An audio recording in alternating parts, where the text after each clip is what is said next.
Curiosity is supposed to be harmless. It is how children learn, how stories unfold, how games invite you to play. But curiosity is also one of the easiest ways to control someone. Amanda the Adventurer does not threaten you. It does not chase you. It does not force you forward.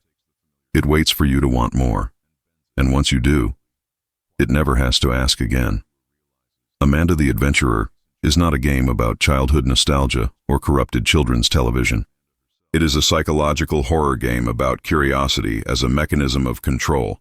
This analysis explores how the game turns interest into obligation, engagement into compliance, and simple curiosity into a system that quietly removes choice. The horror of this game is not what it shows you. It is how willingly you keep watching. In Amanda the Adventurer, the player is introduced to a world that feels intentionally simple. The interface is minimal, the visuals are bright, and the structure resembles children's educational television. There is nothing immediately threatening in the presentation. The game does not open with danger. It opens with familiarity. The player interacts primarily through a series of animated episodes starring Amanda and her companion, Wooly. These episodes are framed as interactive learning experiences. Amanda asks questions. She expects answers. The player is invited to participate, not as a character inside the world, but as a viewer engaging with content designed to respond to them. This framing is critical. The player is not placed inside a threatening environment. They are placed in the position of an audience member, someone watching, listening, and responding. The game establishes this passive role early and then slowly blurs the line between observation and participation. Amanda addresses the player directly. She acknowledges their presence. She reacts to their answers. This direct engagement creates a sense of agency. The player feels involved, even empowered. They are not solving complex problems or navigating dangerous spaces. They are simply answering questions and watching what happens next. However, this agency is carefully controlled. The structure of the episodes allows for interaction, but only within narrow boundaries. Amanda expects specific responses. When the player answers correctly, the interaction proceeds smoothly. The episode continues. The tone remains friendly. When the player hesitates, answers incorrectly, or attempts to resist the expected response, the atmosphere subtly shifts. Amanda's behavior changes. Her tone becomes sharper. Her expressions become unsettling. The environment reacts. These reactions are not explosive. They are restrained. The game does not punish the player violently. Instead, it introduces tension through discomfort. This teaches the player how the system works. Correct engagement maintains stability. Incorrect engagement creates unease. Importantly, the game never clearly explains the rules. The player is left to infer them through repetition. Over time, they learn which responses are acceptable. They begin to anticipate what Amanda wants to hear. The interaction becomes less about choice and more about prediction. Outside of the episodes, the player explores a physical space filled with tapes, notes, and environmental details.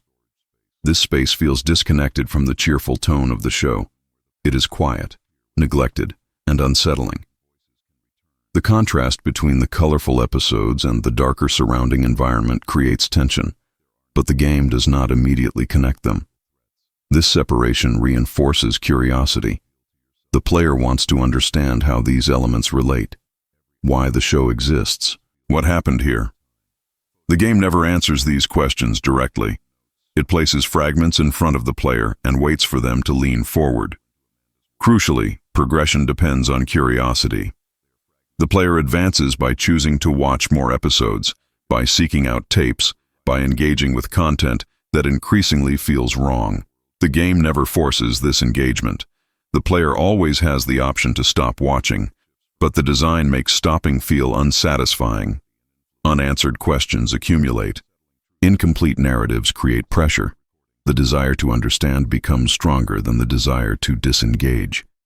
This is where the context becomes psychologically important. The game does not rely on threat to move the player forward. It relies on intrigue. The player is motivated by the same instinct that drives children to keep watching television, to keep asking questions, to keep engaging even when something feels off. Amanda's presence intensifies this. She does not just respond to the player's curiosity, she depends on it.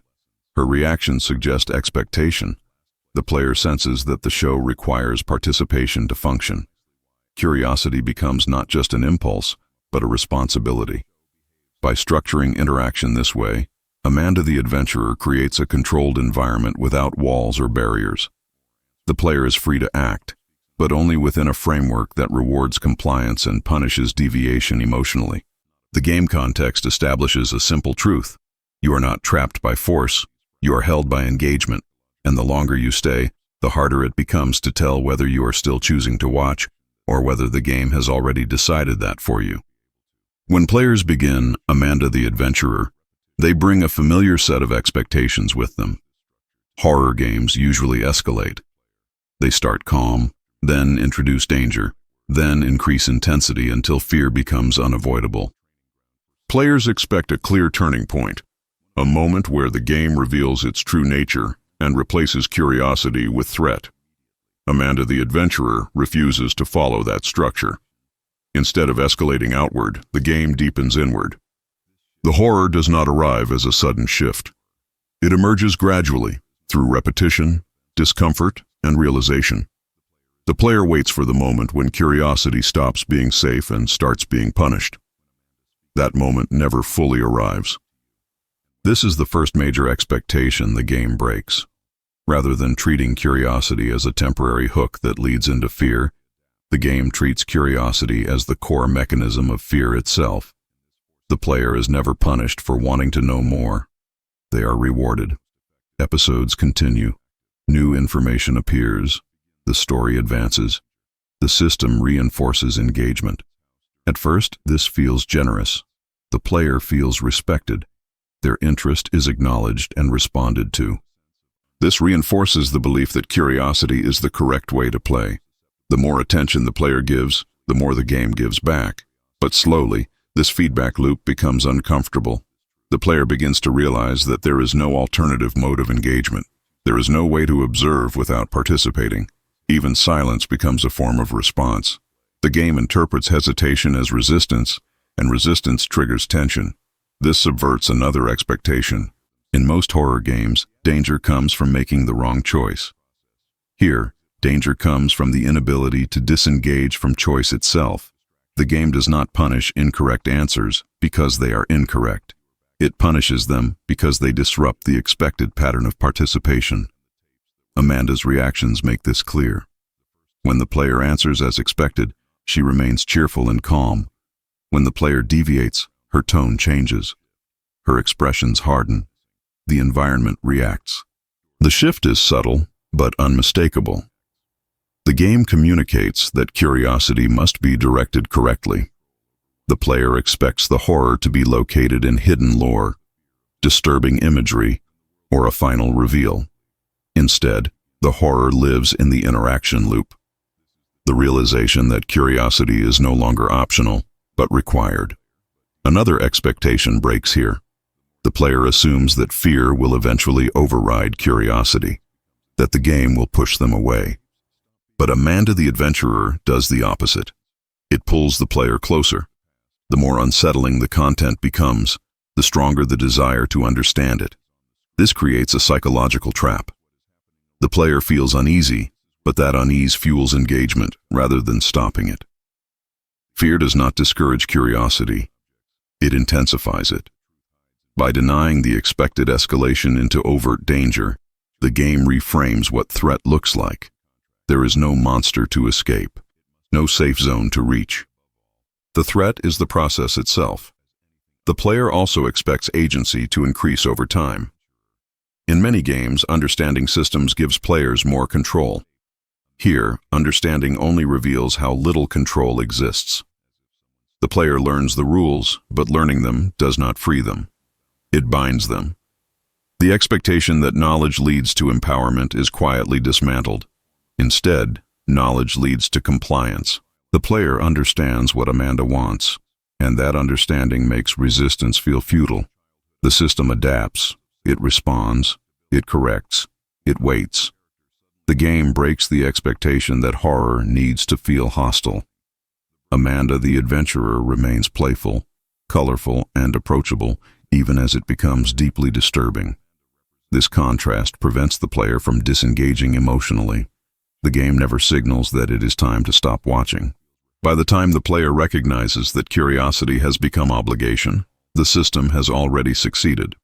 The expectation that fear will arrive as a clear threat is replaced by the realization that fear has been guiding behavior all along. The horror is not what Amanda shows you. It is the fact that you keep watching, even when you know you should not.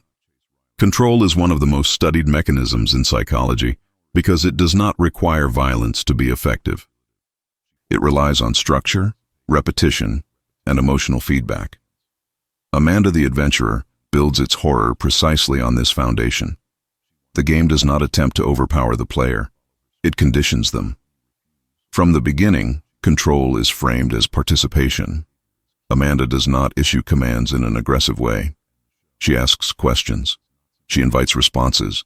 She frames interaction as cooperation. This makes control feel voluntary. The player believes they are choosing to engage, even as the range of acceptable behavior narrows. This mirrors how control functions in real life. In many controlling systems, authority is presented as guidance. Rules are framed as help. Structure is justified as safety. The individual is not told what they cannot do. They are told what they should do. Over time, this distinction becomes meaningless. In Amanda the Adventurer, the player is given the illusion of choice. They can respond, but only within predefined limits.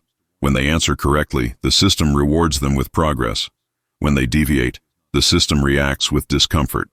This feedback loop teaches the player what behavior is acceptable without ever stating it explicitly.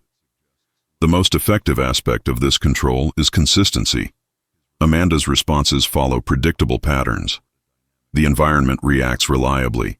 The player learns to anticipate outcomes. Once anticipation replaces exploration, control is already established. Psychologically, anticipation is a powerful tool. When individuals begin to predict how authority will respond, they adjust their behavior proactively. The system no longer needs to intervene directly. Self-regulation takes over. The game reinforces this through repetition. Episodes follow similar structures. Questions repeat. Responses are expected. This repetition creates familiarity. Familiarity reduces resistance.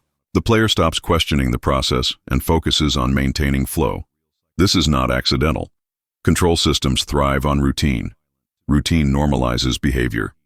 In the game, routine transforms curiosity into obligation. The player watches because that is what they have learned to do. Another key element of control is the absence of clear punishment. Amanda rarely punishes the player overtly. Instead, she withdraws warmth. Her tone shifts. Her expressions harden. The environment feels tense. This subtle change is enough to guide behavior. In psychological terms, this is negative reinforcement. The player learns to avoid discomfort by complying. Compliance restores emotional balance. Resistance creates anxiety. The game also removes external reference points. There is no alternative authority. No character challenges Amanda's behavior. No system questions the structure. The player exists inside a closed loop. This isolation strengthens control because it eliminates comparison.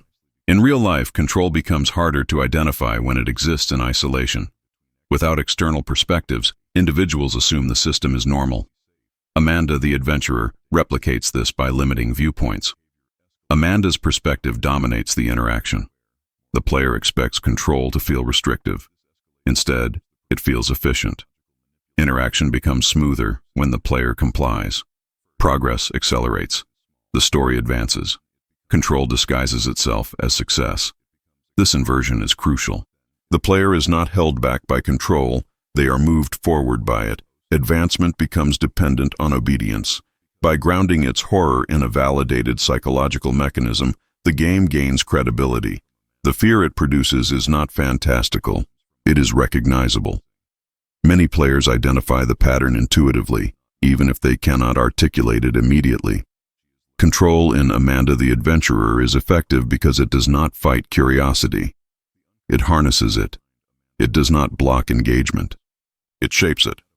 By the time the player realizes that curiosity has been redirected into compliance, The system no longer needs to assert itself. The player has already learned how to behave, and that is the most unsettling realization the game offers. Control does not need to feel like control to work. Fear in Amanda the Adventurer does not come from threat or violence.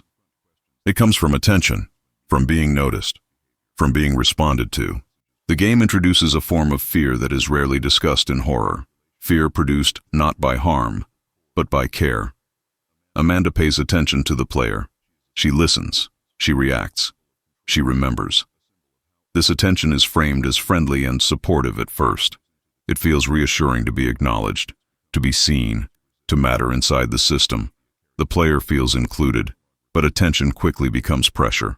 When care is consistent and responsive, it creates expectation. The player learns that every action will be noticed. Every response will be evaluated. There is no neutral behavior. Silence is interpreted. Hesitation is interpreted. Wrong answers are interpreted. This is where fear begins to take shape. The player does not fear punishment. They fear Amanda's reaction, the subtle change in tone, the shift in expression, the discomfort that follows when expectations are not met. This fear is quiet but persistent. It lives in anticipation. Care creates fear when it becomes conditional. The player senses that warmth exists only as long as participation remains correct. The moment curiosity deviates from expectation, care becomes unstable. This mirrors a deeply human experience. In many relationships, attention is framed as love, but when attention becomes constant, it also becomes surveillance. The individual begins to monitor themselves. They adjust behavior to maintain approval. Amanda the Adventurer replicates this dynamic through design. The game never states that care will be withdrawn. It allows the player to feel that possibility. That uncertainty is enough. Fear produced by care is effective because it does not push the player away. It pulls them closer. The player wants to restore warmth. They want the interaction to return to normal. Obedience becomes an emotional response. The game reinforces this by making discomfort temporary. When the player answers correctly again, calm returns. Amanda smiles. The tone softens. Relief follows. This relief teaches the player that fear can be managed through compliance. Over time, the player stops acting out of curiosity alone. They act to avoid discomfort. Curiosity becomes regulated, directed, shaped by the need to maintain care. This fear is subtle because it never escalates dramatically. There is no moment where Amanda becomes openly hostile. The game understands that hostility would break the illusion. Fear produced by care only works when the caring figure remains mostly kind. The player is not afraid of Amanda hurting them. They are afraid of losing her approval. This fear is internal. It does not come from the environment. It comes from the player's own desire to be seen positively. This makes it difficult to resist. You cannot fight a threat that feels like affection. As fear grows, autonomy shrinks. The player begins to preemptively choose safe responses. They anticipate Amanda's expectations. They stop experimenting. Exploration gives way to maintenance. This is the psychological shift the game is built around. Fear no longer motivates escape. It motivates alignment. The most disturbing part is how natural this feels. The player does not experience themselves as trapped. They experience themselves as participating correctly. The system rewards them emotionally for doing so. By producing fear through care, Amanda the Adventurer reveals a form of horror that does not rely on darkness or violence. It relies on attachment, on responsiveness, on the discomfort of being watched by someone who seems to care. The game shows that fear does not need to threaten your safety. It only needs to threaten your connection. And once fear is tied to care, control no longer feels imposed. It feels earned. This is where Amanda the Adventurer fully reveals its psychological structure. Control and fear do not exist separately in the game. They reinforce each other through curiosity. Curiosity is the bridge that allows control to feel voluntary and fear to feel justified. Curiosity initiates engagement. Fear sustains it. Control stabilizes it. At the beginning, curiosity feels innocent. The player wants to understand the show, the characters, the strange inconsistencies. Questions arise naturally. Why does Amanda behave this way? Why does the world react so strongly? What is hidden behind the cheerful presentation? The game welcomes this curiosity. It responds to it. It rewards it. Each answer leads to more content. Each interaction opens another layer. Curiosity feels productive. But as the system progresses, curiosity stops being optional. The player is no longer simply interested. They feel compelled to continue. Unanswered questions create tension. Incomplete narratives create discomfort. The game understands that curiosity does not end when things become unsettling. It intensifies. This is where fear enters. Fear does not interrupt curiosity. It feeds it. The discomfort of not knowing becomes stronger than the discomfort of what might be revealed. The player keeps engaging, not because they feel safe, but because stopping feels worse.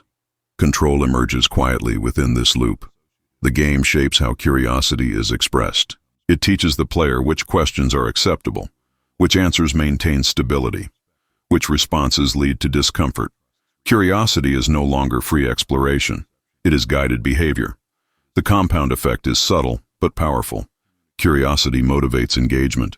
Fear discourages deviation. Control channels behavior into predictable patterns. The system no longer needs to coerce. It only needs to respond. This mirrors real-world systems of influence. Social media platforms, educational systems, and authority structures often rely on curiosity to attract attention. Once attention is secured, fear of exclusion, failure, or disapproval regulates behavior. Control then emerges through algorithms, rules, or expectations. Amanda the Adventurer distills this process into an interactive experience. The player begins to self-censor curiosity. They still want to know more, but they choose safer paths. They answer carefully. They avoid provoking negative reactions. Curiosity becomes cautious. This is the moment autonomy collapses.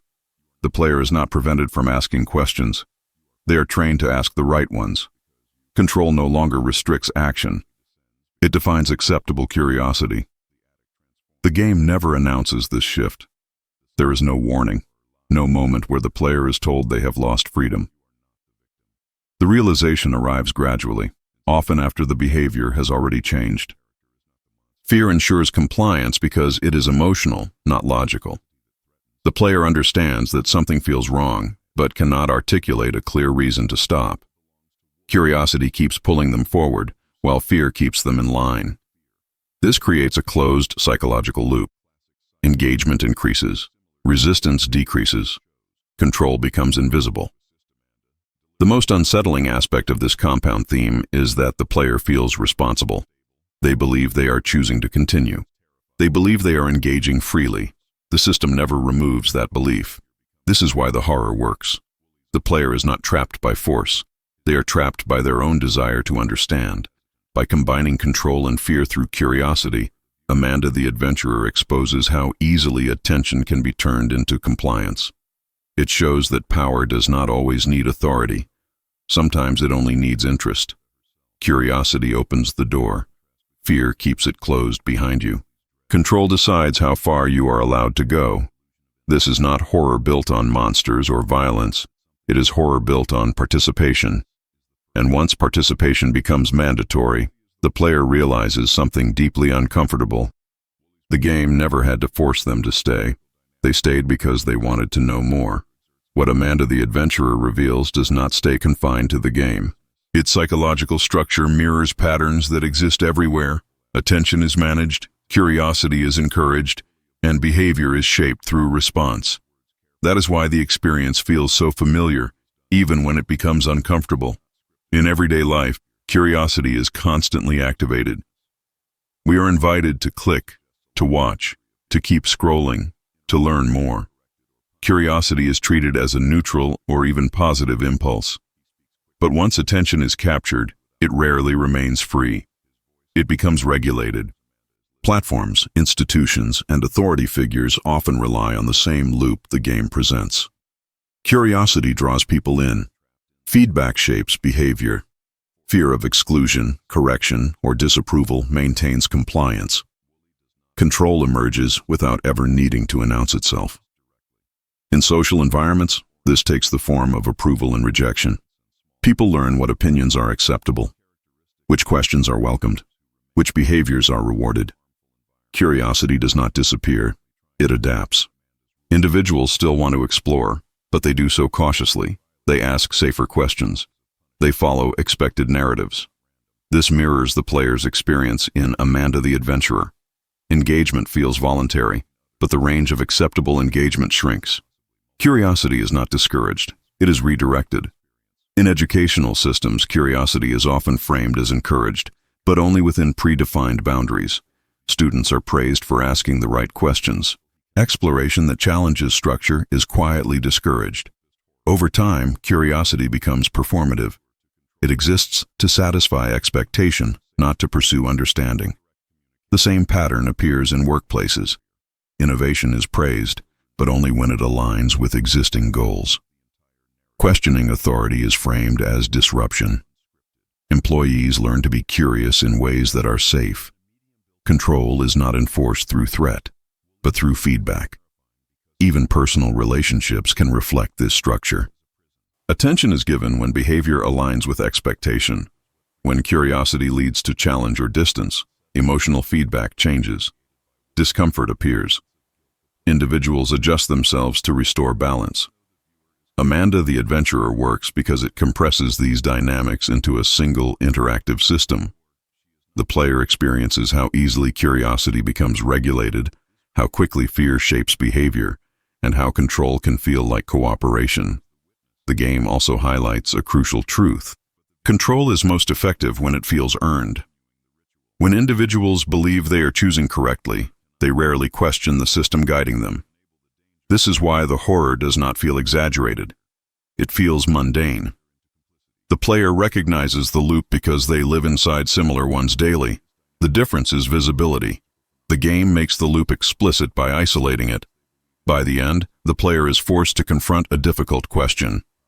How much of their curiosity is truly free? How often do they engage because they want to, and how often because disengaging feels uncomfortable? This question lingers because there is no clear villain, no single authority figure to blame. The system functions through participation. It depends on curiosity to survive. The human implication of Amanda the Adventurer is not that curiosity is dangerous. It is that curiosity without autonomy becomes a vulnerability. When attention is constantly responded to, evaluated, and corrected, curiosity stops being exploration. It becomes performance. Fear enters quietly, not as threat, but as awareness of being watched.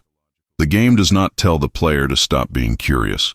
It asks whether they still recognize when curiosity stops being theirs. This is why the horror extends beyond the screen. Once the player notices the pattern, it becomes difficult to ignore elsewhere. Moments of hesitation, self-censorship, the instinct to answer correctly rather than honestly. Amanda the Adventurer does not offer solutions. It offers recognition. And recognition is often the most uncomfortable part. Amanda the Adventurer does not end with resolution. It does not provide a clear explanation that neatly organizes everything the player experienced. There is no moment where the system collapses and releases its hold. Instead, the game ends the same way it began, with engagement still intact, curiosity still active, and control still quietly present. This is intentional. The game understands that systems built on curiosity, fear, and control rarely end cleanly. They do not announce their conclusion. They simply persist until attention fades. And even then, their effects often remain. By the time the player reaches the end, something subtle has already changed. Curiosity no longer feels light. It feels heavy. The act of watching, answering, and engaging carries emotional weight. The player recognizes that participation was never neutral. It was always shaping behavior. The most unsettling realization is not that Amanda manipulated the player. It is that the player willingly adapted. They learned how to behave. They learned what responses kept things calm. They learned when curiosity was welcome and when it became dangerous.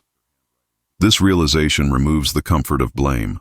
There is no single villain to reject, no monster to defeat. The system worked because the player participated in it, and that is what makes the ending uncomfortable. The game does not punish curiosity. It shows what happens when curiosity becomes the foundation of a system that responds, evaluates, and corrects. It reveals how easily attention can be guided without force, how fear can be introduced without threat, how control can exist without commands. By refusing to offer closure, Amanda the Adventurer mirrors the systems it critiques. There is no final escape sequence because escape was never the point. Recognition was. The player is left sitting with questions rather than answers. Questions about how often they continued not because they wanted to, but because stopping felt wrong. Questions about how often curiosity felt like choice, and how often it felt like obligation. This discomfort lingers because it extends beyond the game. Once the pattern is recognized, it becomes difficult to ignore elsewhere. Moments where engagement feels expected, where silence feels risky, where curiosity feels monitored. The horror of Amanda the Adventurer does not come from what it shows. It comes from what it reveals about participation itself. It asks whether curiosity is still exploration when it is constantly responded to, whether engagement is still voluntary when disengagement feels like loss, whether control still feels like control when it looks like cooperation. The game does not tell the player to reject curiosity. It shows the cost of curiosity without autonomy, and that cost is subtle. It does not feel like fear at first. It feels like responsibility, like involvement, like being part of something that expects you to continue. That is why the game stays with people. It does not shock them. It implicates them. By the end, the player is not left asking what happened in the story. They are left asking what happened to their own behavior. At what point did watching turn into compliance? At what point did curiosity stop being yours? If this kind of analysis resonates with you, if you are interested in horror that examines how human behavior is shaped rather than relying on spectacle, subscribe to the channel. Here, horror is treated as a mirror, not just a distraction.